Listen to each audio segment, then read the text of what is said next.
Ready, Butch? All right, welcome everyone to our City Council meeting for Monday, December 12th, 2022. We can have a roll call, Madam Clerk, to establish a quorum. David Avanzino. Present. Melissa Green. Here. Harry Meyer. Here. Bill Ott. Here. And we have 2 members absent with notice, Autumn Slane and Terry McClung. We have a quorum. All right, we can stand for the Pledge of Allegiance, please. I pledge allegiance to the flag of the United States of America and to the republic for which it stands, one nation, under God, indivisible, with liberty and justice for all. I get a motion to approve the agenda. I move to approve the agenda. Second. Mr. Meyer moved and Mr. Ott seconded. Any additions? Hearing none, all in favor, signify by saying aye. Aye. Aye. Any opposed? Approval for, get a motion to approve the minutes for November 28th. Motion to 2022. approve the minutes for November 28th, 2022. Second. Ms. Green made the motion, Mr. Ott seconded. Any further additions, corrections? Hearing none, all in favor, signify by saying aye. Aye. Any opposed? As far as commissions go, we do still have 2 vacancies on the CAPC. So please, if you're interested, please submit your application to the CAPC for their consideration. Under the parks, we have in your packet 2 applications, one from Rod Gray and another one from Mary Ellen Griffin. We'll be considering the next time for positions 1 and 3 under parks. And also Kelly Ladwig, who will be taking Steve Hollifield's, her application, and that's for position 5, which is Steve Hollifield's position. So we'll be voting on that the next meeting also. Mayor, point of inquiry on the CPC, do we know what those positions opening is? That restaurant, is that lodging? I think it's Either one. It's either one, it's restaurant or lodging. So for both positions, either restaurant or lodging? Okay. And it's manager of, and we're trying to find out right now, getting some question from the state on definition of a manager. Okay. So, anyway, that brings us up to public comments. Please limit your time to 3 minutes.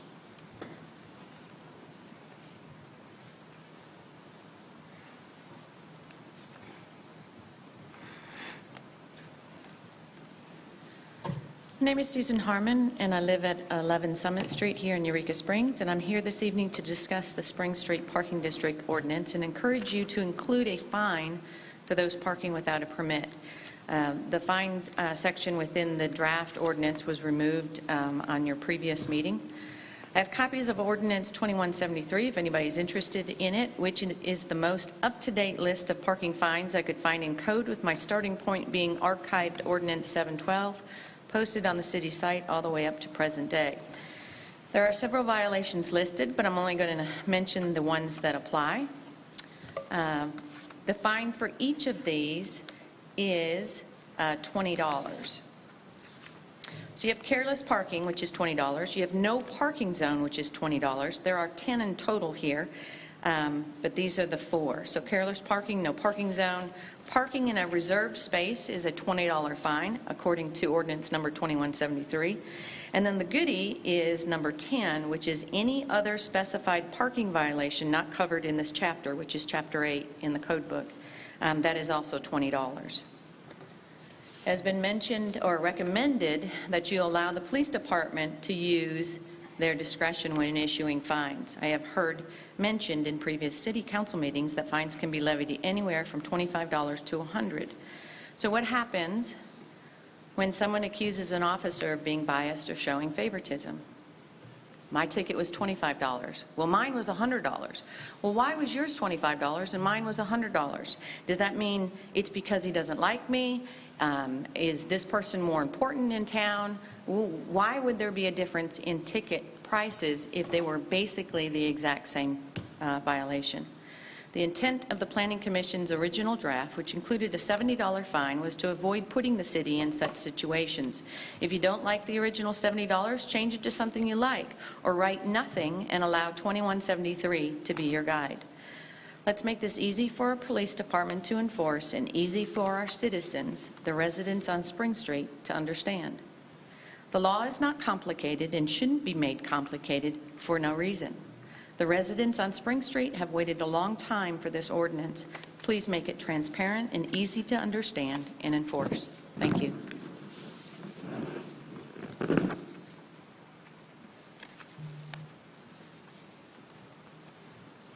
My name is Sharon Lawler. I live at 19 Table Rock Drive, Eureka Spring, or Holiday Island, and we are the owners of the Bridgeford House on 263 Spring Street.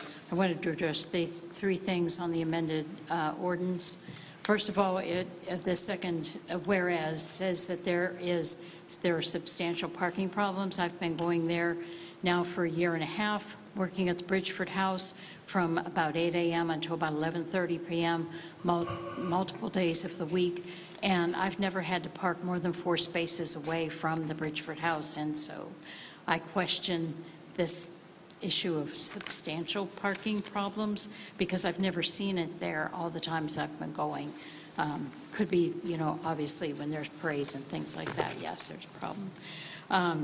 Second, I wanted to point out that under Section 3, resident means legal residential address and will exclude business addresses such as bed and breakfast. And since we are, as far as I can tell, the only bed and breakfast on the street in that section, it looks to be specifically directed to our business. And my understanding when we bought it was that there was public parking on the street, and to eliminate that could severely impact the business itself, and that could be considered a taking of the business. Finally, I wanted to reference the issue of requiring everybody to, at the bed and breakfast, to park off-street. If you have not been to that off-street alley, it's really difficult to get into the alley because it has not been maintained. And when there's inclement weather, it also is not maintained. So again, this severely impacts the business itself. And so I would sincerely appreciate you taking that into consideration. We've only been asking for a couple of parking places in front of the business. We do own those 2 lots, and my son does live there. So I would appreciate it if you would consider that. And initially, when I first saw this, it was requiring us to park past, I think the resident number was 333. I see now it's 287, which is a little better for my son to be parking up there, but it still is a hazard for people at the bed and breakfast because the sidewalks are not very good there. Thank you very much for listening.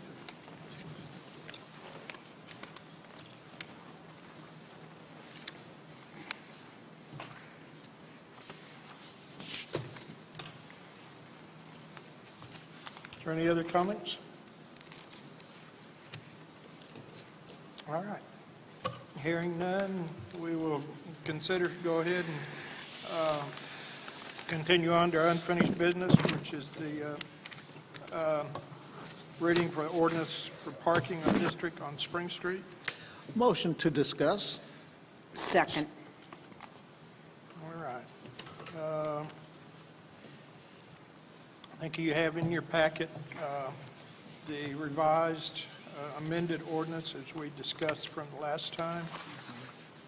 So, There are 2 versions, one that shows exactly what came out, what went in, and the other that shows the product after it's cleaned up. You have those? I did.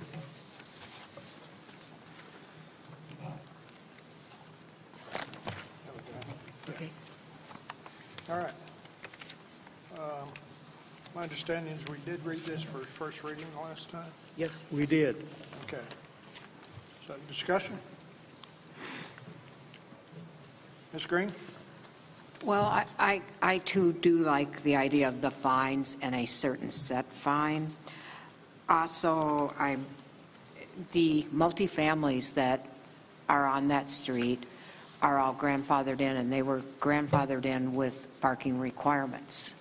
And that's not really addressed in here, and I feel that it should be addressed because they were grandfathered to provide a certain amount of parking. And with the example of the yellow apartment building, I believe there are 8 apartment units there, but they're only grandfathered for 6 units. And so that would free up that 2 of the units would be allowed to park, I believe, on the street.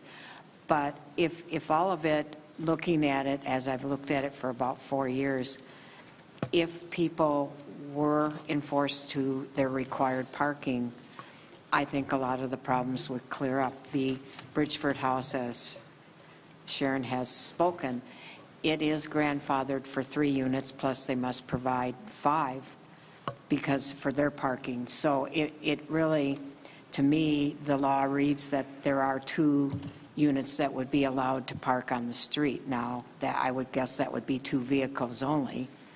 So I feel like that really needs to be in the ordinance too, because they are, to me, it's a home-based business. It's a business of, while there are people living there, someone owns it and they are making money. So that's the only thing that I have that I really would like in there, that and the fines. Okay, any other discussion? You want to make a motion? I'd take a motion one at a time. I think you had 2 different things you wanted to do. Okay, should I do 2 different motions?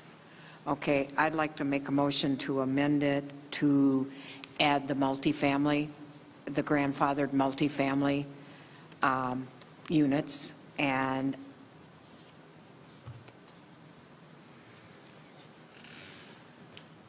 I'm not at all clear about what you mean for multifamily, so I'm not sure where to go with this. okay, where is They it? are residents. Right. It says residence means legal resident address shall exclude businesses such as bed and breakfast, tourist lodging, tour homes, and other home-based businesses. But those are residences, they're not businesses. Right. Multifamily is not a business. Right, but they were grandfathered with parking requirements, so, Mr. Jacoby, how would that be added to this? Because I definitely think that needs to be in this ordinance. I can't answer that off the top of my head. Okay, well, this is only the second reading, and Yeah, we can, we have time between now Okay. to come up with language I mean- on the 3rd reading. right, I feel that's really, really important that it is added somewhere into this ordinance, because they are, by our codes, required to provide that parking. Okay, you're looking for a grandfather clause to, Yes. as an exception to Legal a ban of nonconforming. parking. Yes. But weren't they required to have parking to begin with? Back when I first got on the planning, we grandfathered in about 10 multifamilies. Beverly Blankenship came up Was with, that one of them? yep.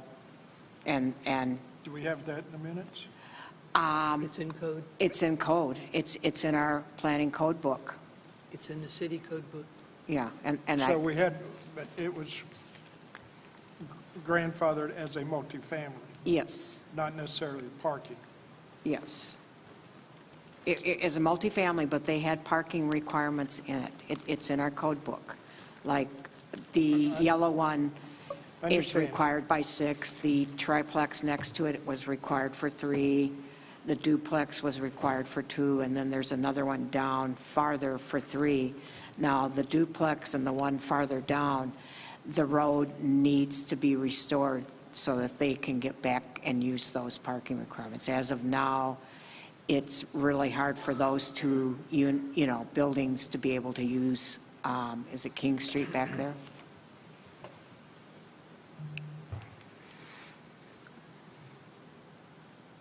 Mr. Mayor? Yes. Yeah, Yes, part of Ron. it's probably the maintenance on King Street. If King Street was improved, Right. then that And- would cut down on the debate. And one of the former tourist lodgings has now been turned into a duplex. It's not grandfathered, but there are parking requirements for when you start a duplex, there are parking requirements. I believe there is in our code book, Ann. I hope you can help me find it. Okay, it's in the parking. Well, I don't know, the last time I went down, which was about 6 weeks ago, I was able to get back down behind those places Okay. in my car. Okay, well, It does need to be maintained, obviously, but, I mean, it's not impassable.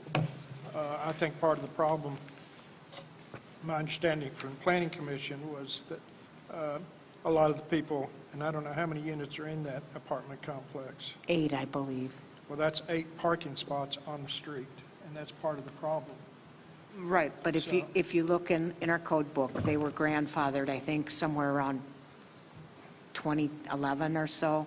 Well, they were grandfathered as a use, but that doesn't mean they were grandfathered as a No. parking. No, they had parking requirements. It's in our code books. Well, I know that, but the parking wouldn't be grandfathered, just the use, if I'm not mistaken. As far as the use is grandfathered as apartments, but the requirements what apartments use wouldn't necessarily be grandfathered, would it? In other words, would the parking requirements be waived because the use is grandfathered? It showed in our book that they were required six. The conflict is, if they got their permit initially, because there were designated parking places that were supposed to be used by that place, Yeah. that's the issue. And if we have parking places, we're trying to get people to use those parking places instead of making exceptions to put them on Spring Street. I think what I would recommend is you need to do some more research on this to see exactly what was done with the, when that was grandfathered in the minutes. Okay, I will. I know the apartment building next to me, I forget, I think she had 4 requirements, and she uses her 4 and does do it. So I think it was required, if I remember, but I Well, can look through Let's double check and see. Yeah, I'm probably going to have to watch the video, but we can look at it. Now, you wanted to go back and make a motion to include a fine? Yes. I make a motion that we include in ordinance 2332 that was amended, that we include a $70 fine. In other words, go back in under item 7, and C. this was item C, but I guess now it'd be just A. Yeah. It was section 7, B, Go back to that verbiage. or it was number C. All right. Mr. Jacoby? Well, wait a minute, do I have a second first? Yeah, I'll second it. Okay, Mr. Jacoby? That $70 number got lifted from the Fayetteville Code and the Watson Street. In talking to the police chief, Brian Young, he made it clear that if a provision like that were in our code, it would revoke all traffic enforcement under our code, which goes by the state code. We have no particular numbers as such. The police do have guidelines for different areas for different amounts. All we really need to do to enforce this is allow the police and the council to determine what they think the guidelines for inappropriate parking on Spring Street would be. That's all we need. We don't have to change the code. We don't have to put any numbers in. So long as we say no parking, then, and give guidelines to the police, that's really all we need to do.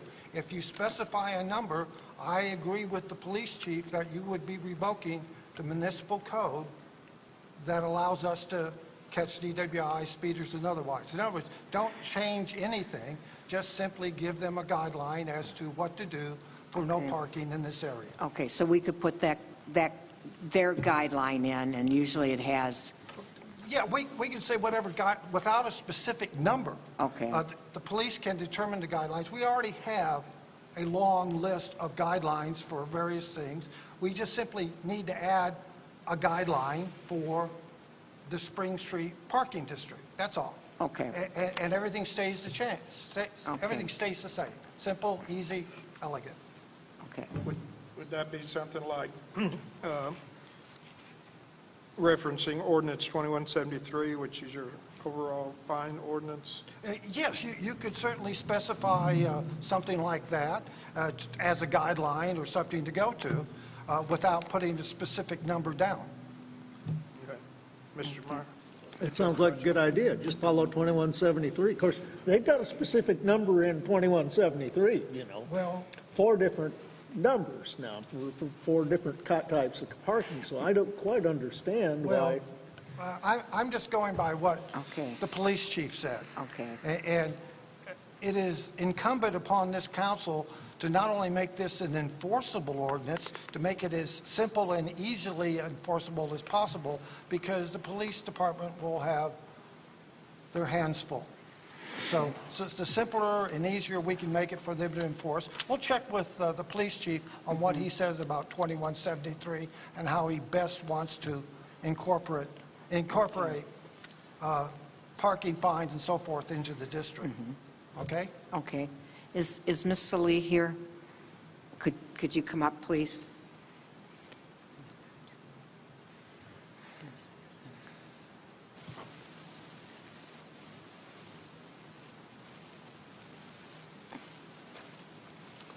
Is that explanation acceptable to the Planning Commission? To talk Put- to the To police. put the guidelines of, looks like ordinance 2173. I mean, it's fine with us. I'm in agreement that I think that the police chief can set his fine that he wants. I don't think $20 is enough. That's not a deterrent. I'm a little confused that we just can't put a $70 fine in the Spring Street Parking District, but that's up to Mr. Jacoby. Mr. Jacoby, I'm sorry, Bill, can we add that to the $70 fine to 2173? The $70 fine was lifted out of Fayetteville. We know. I have no basis for understanding what that means or what the Okay. relevance to here. We can pick any number we want to out of the sky. My preference, and I believe it would be the preference of the police chief, is that we don't put a specific number. We simply make it a no parking zone No. and allow them to use the city code to do it. Now, the guidelines, the council can come up with guidelines. So all we really need are guidelines. That's Okay. it, without a specific number. Okay, it sounds like the guidelines are in 2173. Yes, I think we need to check that, and Yeah, if it and works, could- we can incorporate it. We could add the $70 fine to those guidelines in that ordinance. Mr. Meyer? Go ahead. Okay, Okay, I'm going to withdraw my second, and I'm going to come up with a different Okay, I'll idea. withdraw my motion. Not less than $20 and not more than 70. But let me ask a question. Mr. Ott? You're saying that this 2073 has numbers in there. What number in 2073 would be applicable to what we're trying to do here? Well, it looked like the last one. I'm not familiar with 2173. I think, Would Since someone like, there's- I've this got a is- copy here if anybody would like it. Oh, sure. I would. this is the second reading. I would suggest that what we do is ask the police chief, how do you want this written, and what will work best for you? That's my suggestion. Okay. Gets- Is it, and I'm just curious, is there a reason why we haven't done that between last meeting and this He's meeting? been in and on, in on this. The police don't levy a fine, the court does. Court does, yeah. They just issued the tickets. They just issue a ticket. They don't levy a fine. That's right. Police officer doesn't know what the fine's going to be, so we can pull one out of the air if we want. That's I right. don't see how that conflicts with the police chief. I don't understand, Forrest. Well, I'd like to give the police a blank check and let the numbers come from the Well- recommendations, and let the city prosecuting attorney have his input. we just don't have to be specific. But again, I will talk to the police chief Bill. and see what he wants. Well, I think we understand what we want, and so if the police chief comes to our next meeting and growls about it, but my proposal is not less than 20 and not more than Right. 70. Well, quickly glancing at this ordinance, I think we don't have to do it tonight, but we can add a description in that ordinance that will cover what we need in here. Blocking a fire station, $100. Parking within 15 foot of a Right. fire hydrant, Right. $50. I mean, they're all over the place, so, But we You know. can add our own description for the parking on Spring Street into this ordinance. yes. Yeah, It- okay. It looks like we could come up with something. And then we can Yeah. reference in here, in this ordinance, we can reference covered in ordinance 2173. That will cover the It can be fines. referenced. I'll talk to police chief. Okay. I'll find out what he wants, and we'll get back with you on that. Okay. Mr. Ott? Is there not a way in this 2173 to amend that for one of these 10 things to add an 11 that says a violation of a residential parking district? That's Would be a what I'm certain talking fine? about, Bill. We will add that to this Yeah, ordinance. to this document? Yes. And then reference it to this one? Yes, that's, Oh, that's very convoluted. Yeah. We can just add it we can just add it to our current ordinance.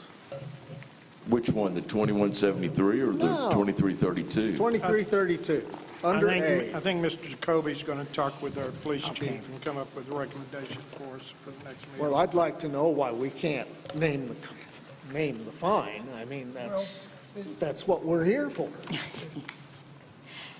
Huh? The way the city code is written is that we follow the state code. Under the state code, Does this violate state code?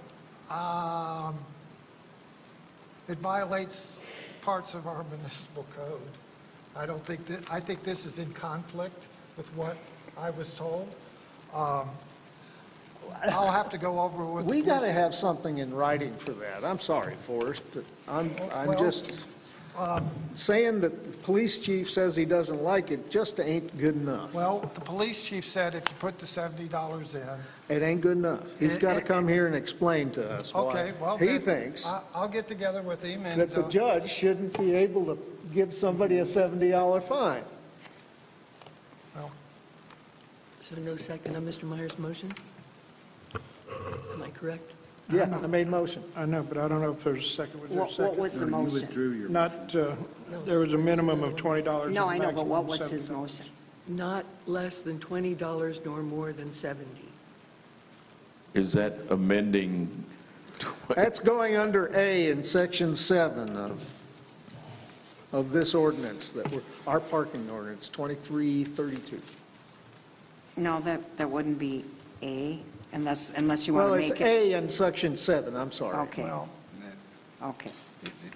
2173, it starts off with, for those parking at or within city-owned handicap parking places.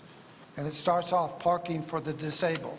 So I'm not exactly sure that this is specifically addressed to something that can be used in the parking district on Spring Street. Well, that's why we can just do it in this ordinance right here. Why drag up old ordinances? That's not what he says. Is No, I know. anybody going to second my? Did we have a Yeah. second? Really, we need a second here. Let me ask, the motion is for this 2332 to be amended to go from 20 to 70? No. Have the Minimum of fine- 20, maximum 70. There's no reference to an ordinance number in his motion. It's added to 20. Under section 7, we can add an A to it of 2332, a fine not less than $20 nor more than 70. Is that going to be a problem, Mr. Jacoby? I'll have to get together with the police chief and go over it, but I mean, Let's vote on it. If, Wait a minute. I will second it if, because we're not going to pass it tonight. It's just going to be another reading.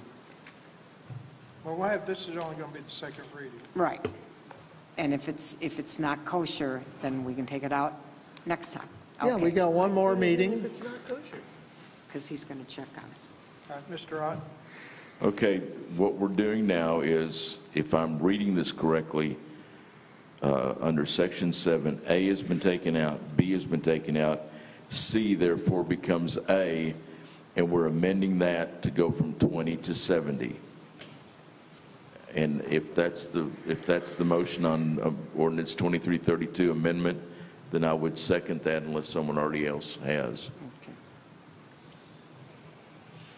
Thanks. I got lost, and I don't know if there's a second about Madam Clerk. Was there a second? Yeah, he seconded. Mr. Ott is the second. Okay, so, all right. All right, now we got a motion and a second by Mr. Ott to add under Section 7 that the violations requirement of this section shall be subject to a citation and fine of not less than $20 nor more than $70 per violation.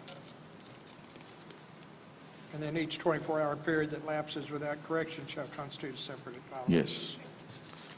All right. Any further discussion?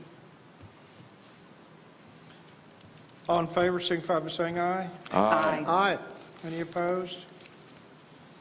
Okay, so moved. Ms. Green, did you have something else? No, it was just, I'll do the research, or maybe planning can help me and find out about the grandfathering on the multifamilies. Okay.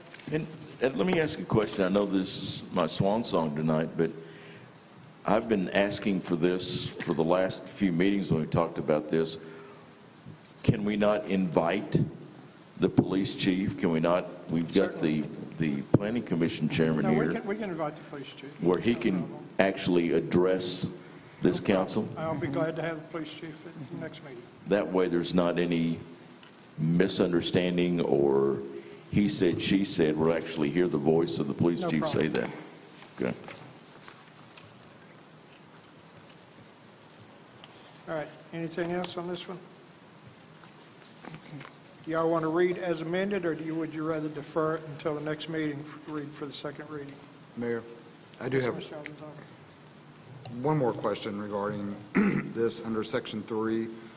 I'm still going back to the term or the paragraph that says residence means a legal residential address and shall exclude business addresses such as bed and breakfast, tourist lodging, tour homes, and other base businesses.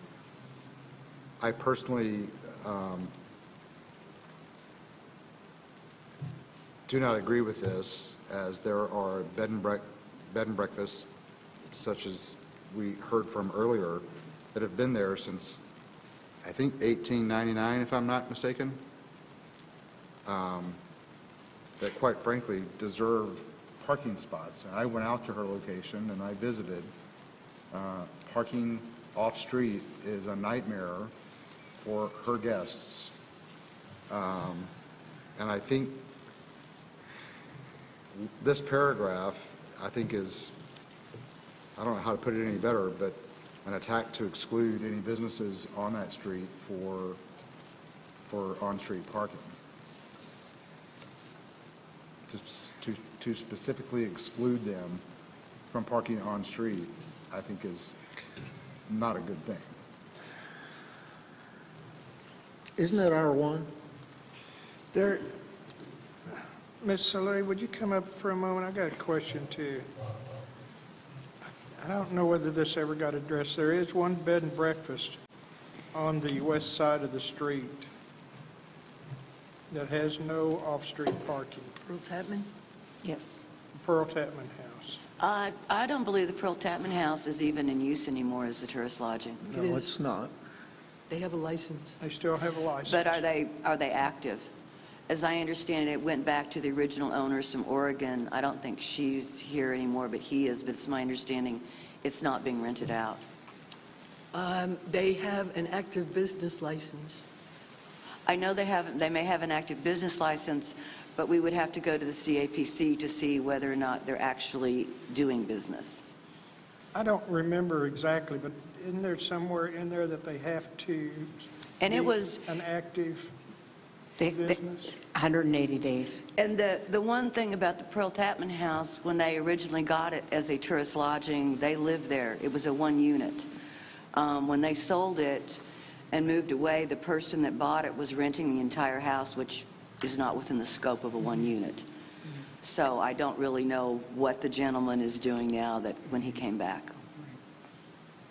I have not heard any complaints about it, I'll say that.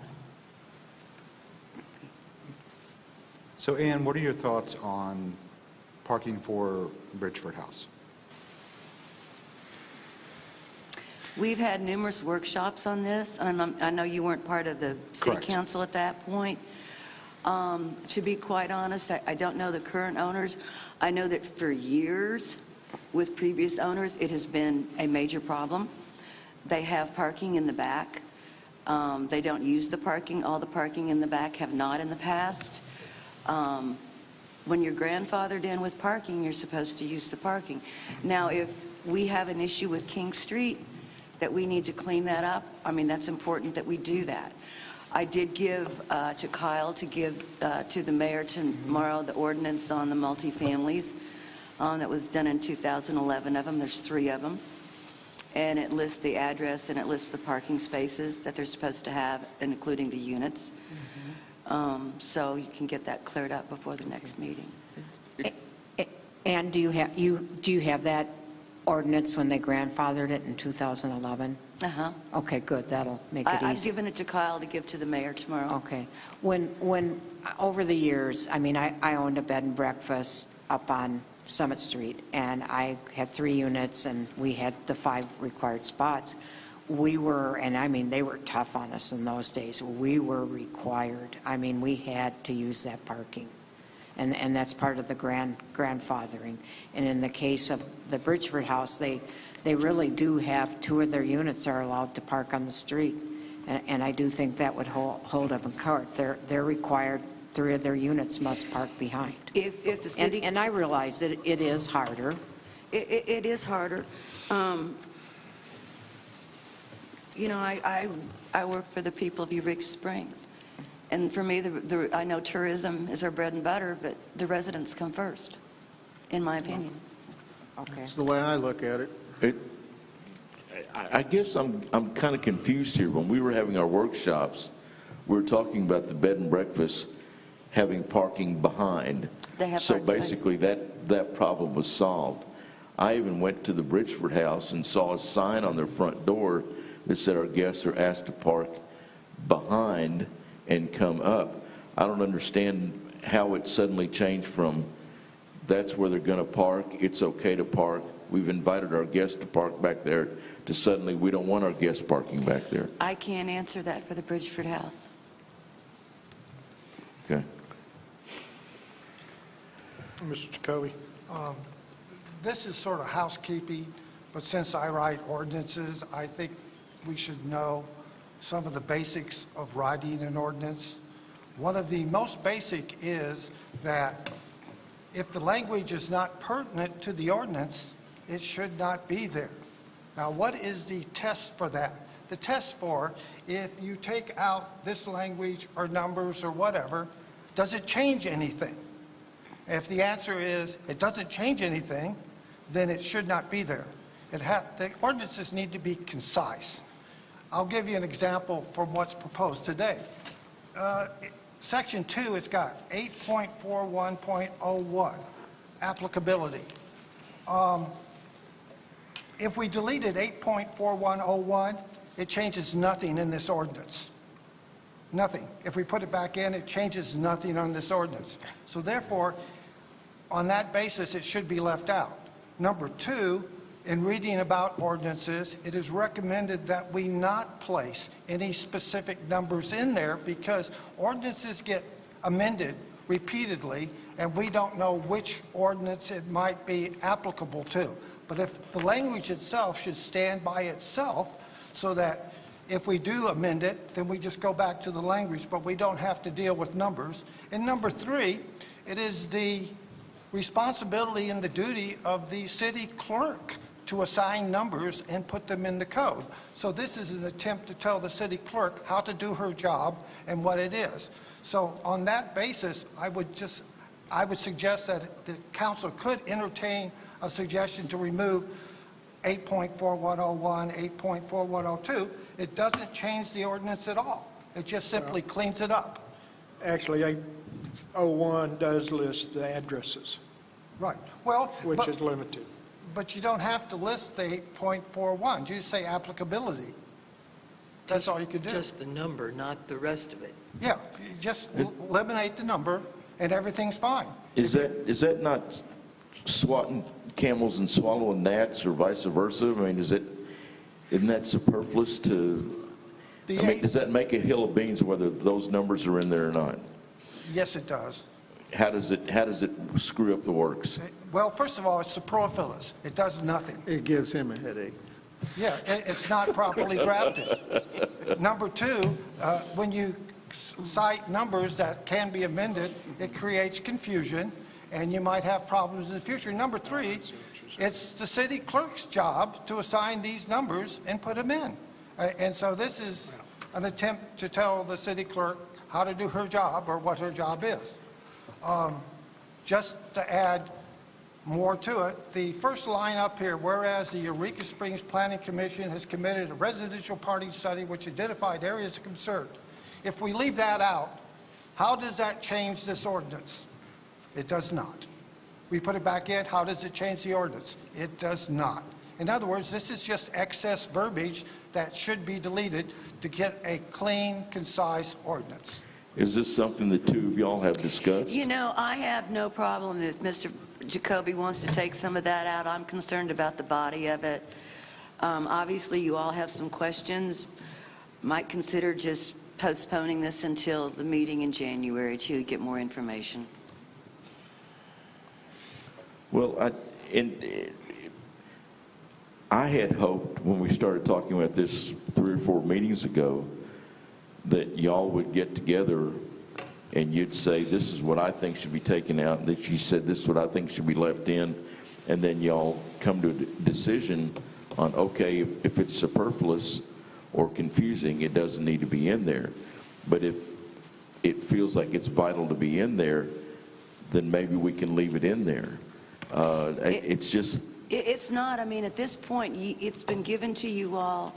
You've assigned it an ordinance number. It doesn't really belong to the Planning Commission anymore. Correct. It's truly up to whatever you all decide you want to do. I'm here to answer any questions, but it's not in planning's hands anymore. The reason we could not get together is because for some reason the prior planning director and the Planning Commission decided that my input was not needed in ordinances. And I would have been glad to bring this up had they chosen to meet with me. However, when they give me an ordinance 2 days before the city council, without me even a chance to get back to them and do this, then I've been prevented from doing my job. So I have to bring it up right now because it's proper to eliminate excess verbiage, and this is excess verbiage. Had we met, I would have brought it up, but I have not been given the opportunity to do so. Okay, with the stuff that Ms. Green has asked to be included, or at least to be looked at, and the things that you're talking about and the things that you're talking about, can all these parties not come together before the next council meeting and therefore have a clean, this is what we really want and this is the format we want it in decision? I think that's where we are, Mr. Rock. I think we are. Okay. We're just refining what's Do going we on. need another workshop and sit down? No. Okay. I think we're in good. I think Ms. Salih agrees that what we have here is workable. Okay. There's some businesses that Mr. Jacoby thinks we need to take care of. If I'm understanding you right, Section 2 would read just Section 2 applicability. That's it. Okay, yeah, I don't have a problem with that. So, and then we do have the other, which I'm not sure, we did vote on the fines. So We did. And do I know right that under section 7A and B have been removed and C is left in but revised per A. Mr. Meyer's amendment? Is that correct? That's how it would work. Okay. I'd like to make a motion that we postpone the second reading until the next meeting. Second. Postpone the reading? Yes. Table it. Okay. Okay, we got a motion to defer the reading until our next meeting. Any further discussion on that motion? All in favor, signify by saying aye. Aye. Any opposed? Okay, so moved. All right. We'll get there eventually. All right, that brings us up to a new business ordinance to adjust the procedure for paying the city attorney. Get a motion to discuss. So Motion moved. to, second. Okay, who was, somebody, Ms. Green, did you say? Bill, and I seconded. Okay. When we originally wrote the ordinances for both the city attorney and the prosecuting attorney, we had in there that they would be paid on a monthly basis. We've since discovered that they're really on the city payroll, which gets paid twice a month. And so this ordinance, or every 2 weeks. 26 or 27 times a year. Yeah, so anyway, this ordinance brings those two positions into conformance with the rest of the people in city. Payroll.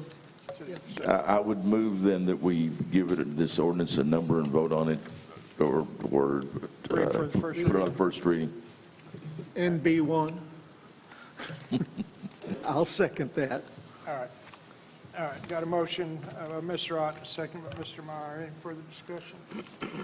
All in favor, signify by saying aye. Aye. Aye. Any opposed? So moved. The ordinance number will be 2333, an ordinance amending section 2.32.05 of the Eureka Springs Municipal Code, establishing the salary for the city attorney of the city of Eureka Springs. Whereas the city of Eureka Springs pays the city attorney monthly, and whereas paying the city attorney on the schedule consistent with existing payroll procedures of the city will aid the finance department. Now therefore be it ordained by the city council of the city of Eureka Springs, Arkansas, that Section 1, that Section 2.32.05 of the Eureka Springs Municipal Code shall be amended to $21,600 per annum.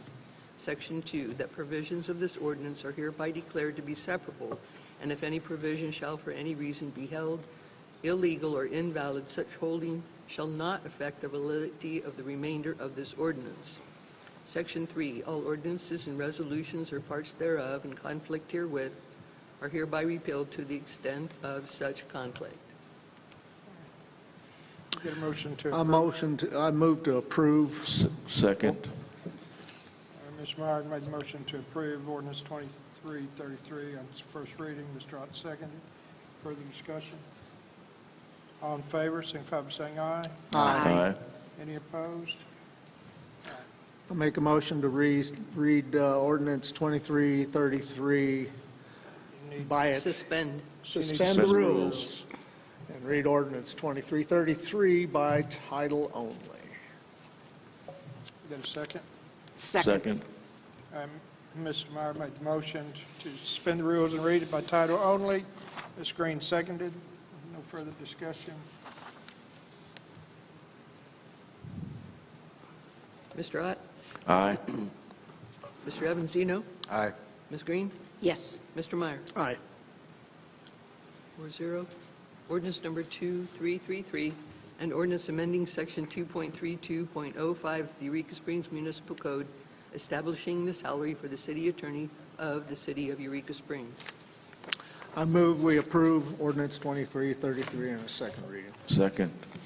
Okay, motion made and seconded by Mr. Ott to approve the ordinance on second reading. Any further discussion? Hearing none, all in favor, signify by saying aye. Aye. Any opposed? So moved. Move to read ordinance, suspend the rules and read 2333 That's third reading by title only. Second. Motion made by Mr. Meyer and second by Mr. Ott, to read for title only, section ordinance 2333. Mr. Meyer?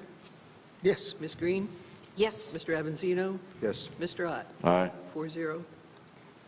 Ordinance number 2333, an ordinance amending section 2.32.05 of the Eureka Springs Municipal Code, establishing the salary for the city attorney of the city of Eureka Springs.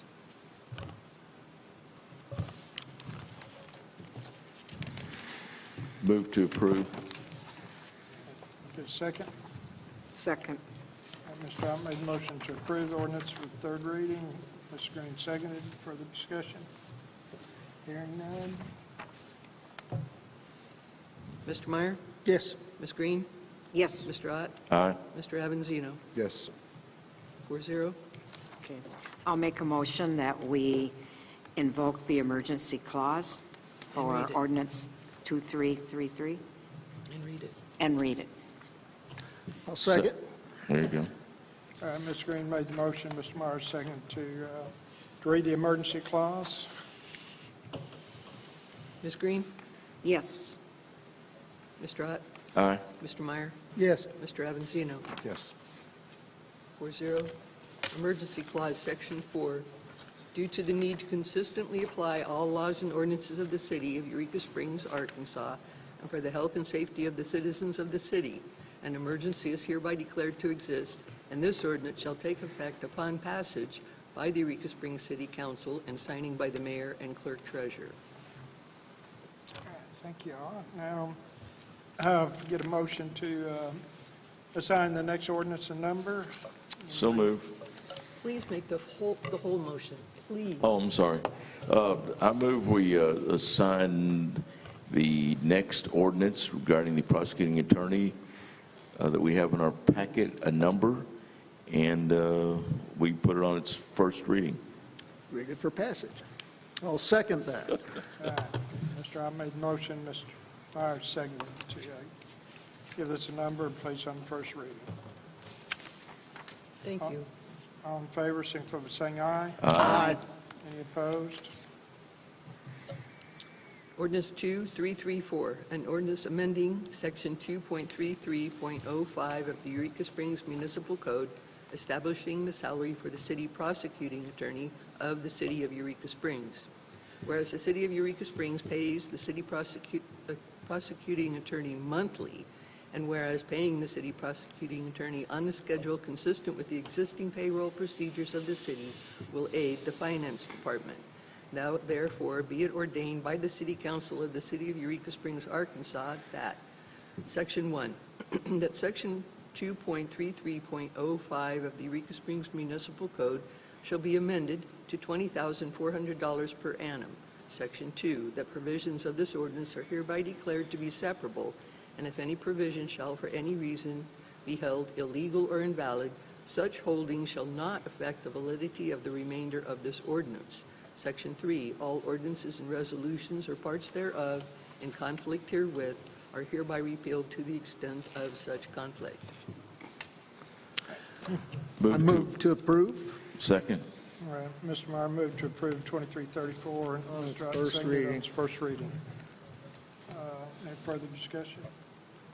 Mr. Ott? No, I motion it. All in favor, signify by saying aye. Aye.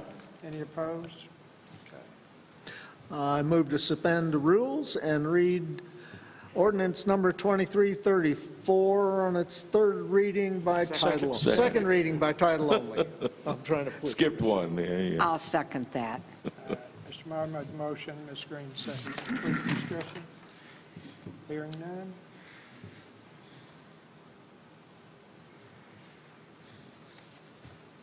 Mr. Ott? Aye. Ms. Green? Yes. Mr. Meyer? Yes. Mr. Avanzino? Yes. 4-0. Ordinance 2334, an ordinance amending Section 2.33.05 of the Eureka Springs Municipal Code, establishing the salary for the city prosecuting attorney of the city of Eureka Springs. I move to approve ordinance 2334 on its second reading. Get a second? Second. Mr. Meyer made the motion, Mr. Ott seconded to approve it on second reading. Any further discussion? Hearing none. All in favor, signify by saying aye. Aye. Any opposed? So moved. Move to suspend the rules and place ordinance number 2334 on its third and final reading by title only. I'll second. All right, Mr. Ott made the motion, Mr. Meyer seconded. Any further discussion? Hearing none. Mr. Meyer, Yes. Ms. Green, Yes. Mr. Ott, Aye. Mr. Avanzino, Yes. 4-0. Ordinance number 2334, an ordinance amending section 2.33.05 of the Eureka Springs Municipal Code, establishing the salary for the city prosecuting attorney of the city of Eureka Springs. Move to approve ordinance number 2334 following its third reading. Second. All right, Mr. Ott made the motion to approve on third reading, Mr. Meyer seconded. Any discussion? Hearing none. Mr. Avanzino, Yes. Ms. Green, Yes. Mr. Meyer, Yes. Mr. Ott, Aye. 4-0. I'll move that we invoke the emergency clause and read it. Second. All right, Ms. Green made the motion to read the emergency clause, and Mr. Ott seconded. Any further discussion? Hearing none. Mr. Meyer, Yes. Ms. Green, Yes. Mr. Avanzino, Yes. Mr. Ott, Aye. 4-0. All right. Excuse Go me, ahead. hang on. Sorry. Emergency Clause, Section 4, due to the need to consistently apply all laws and ordinances of the city of Eureka Springs, Arkansas, and for the health and safety of the citizens of the city, an emergency is hereby declared to exist, and this ordinance shall take effect upon passage by the Eureka Springs City Council and signing by the mayor and clerk treasurer.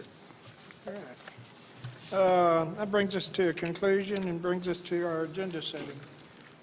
Anybody have anything? Well, that's too Got far a ahead. pretty full boat when our first meeting, so that takes us to our David city. does. Oh, yes, sir. I am probably going to open up a can of worms here, and I don't know that it already exists. I've tried to look for it, but with the issues that have occurred at Basin Park, is there an ordinance in place? That's an administrative issue. It's not a legislative issue. Okay. Can you, just for my own ignorance, explain the difference, why the council wouldn't have say-so in that matter? Because the council really doesn't need to start writing ordinances on what can be allowed and what can't be allowed. Those are that's administrative issues as opposed to legislative. Council can always legislate it if you want, but I'd be very careful about doing it because then you get into areas that you may not, it may be difficult to manage. Yeah, and that's the only reason I ask, and maybe Mr. Jacoby can answer this, is just, does something like No, this? I'm just saying that's, I mean, No. really. I'll be glad to talk to you later on about it. Okay, that would Yeah. be great. Thank you. Okay. Yeah.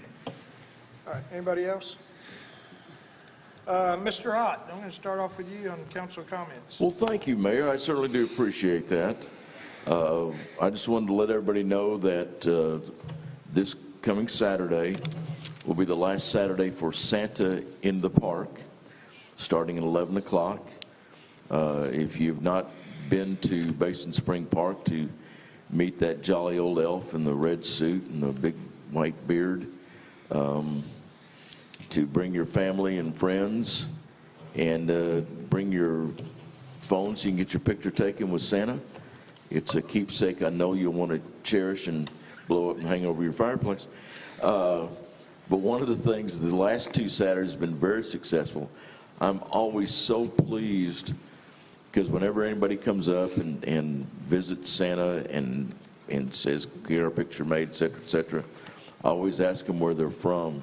It's an unscientific research project, but it seemed like the 2 Saturdays ago, there were more people from Missouri and Kansas and Texas, one from Bulgaria, and they came over just to see Santa, by the way. No, I'm kidding.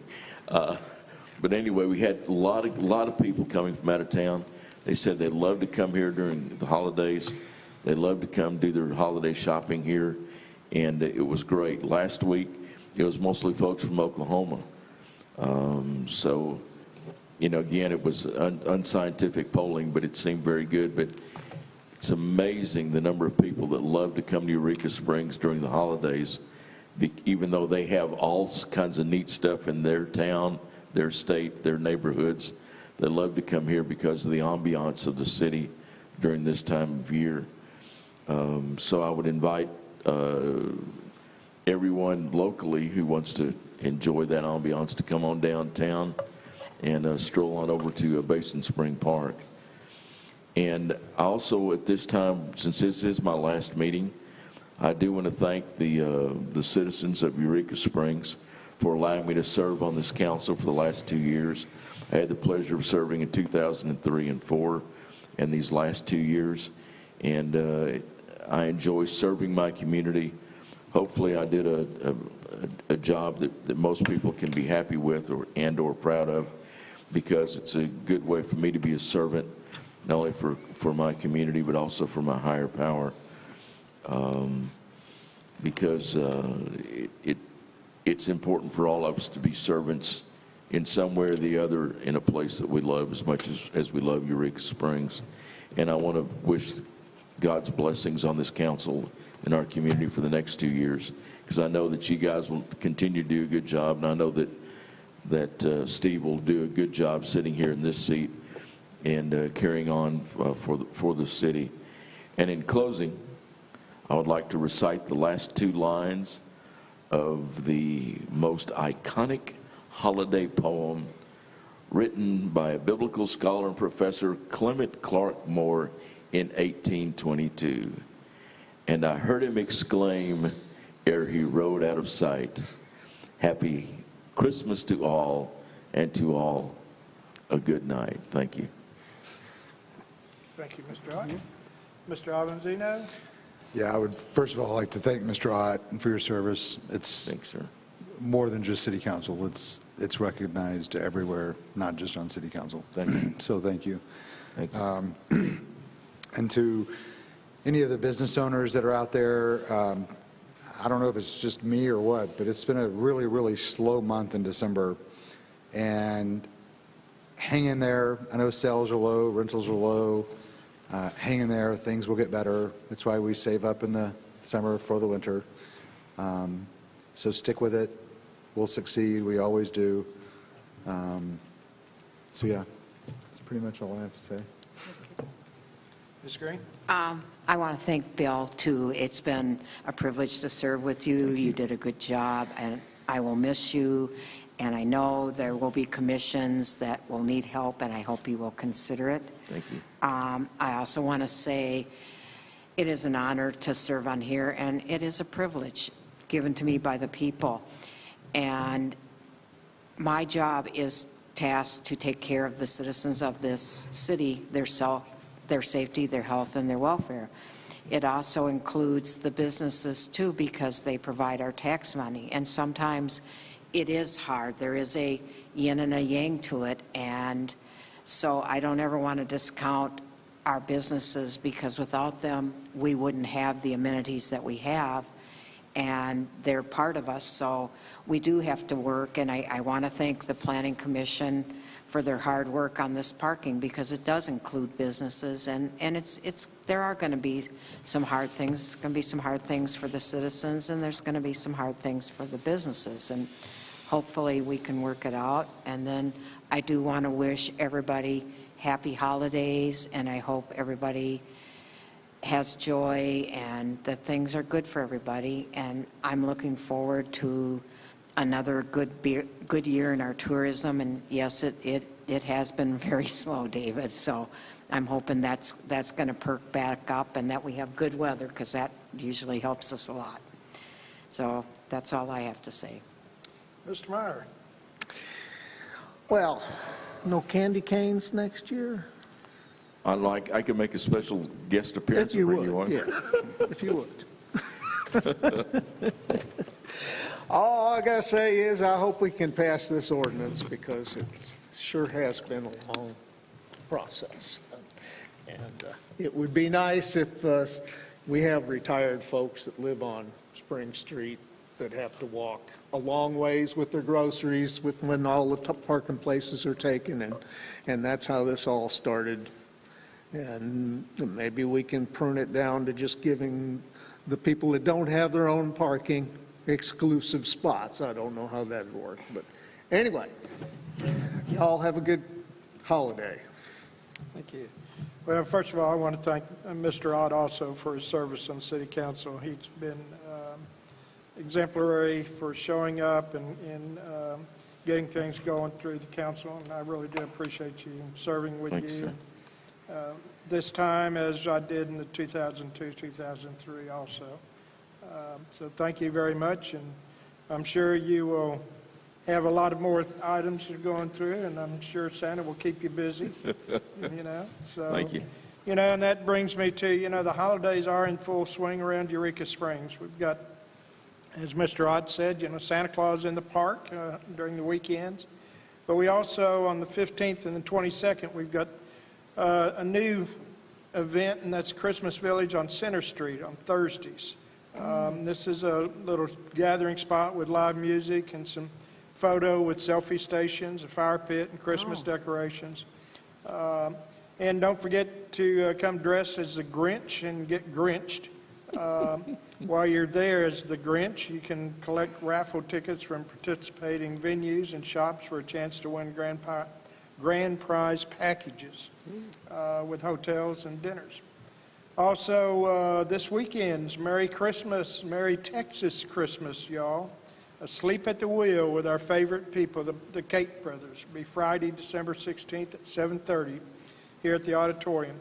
Tickets are still available, and it's always, two great groups, and of course we all love the Cate Brothers. Dress up in your ugly Christmas sweater and come to Basin Park on Saturday the 17th at 12:30 and join in the festivities there. A lot of the participating store owners will have their sweaters on, so you can shop, eat, and enjoy carolers and see Santa in the park, and possibly win the ugly sweater contest. Judging will start at 12:30 in Basin Park. Winner will receive a gift basket filled with Eureka goodies and bragging rights for the year. Caroling in the park, December the 17th from 5 to 7. So bring the family down to join in the heartwarming tradition to sing Christmas carol tunes in Basin Park. And then we have the Jeep Jingle Parade coming down Spring Street on Saturday, the 17th, also at 6 p.m. So we're happy to welcome the Jeeps back into town this holiday season. And with that, I wish everybody a Merry Christmas and Happy New Year, and be safe and stay warm. Thank you all very much.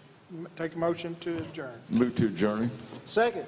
All in favor? Aye. There we go. Thank you all.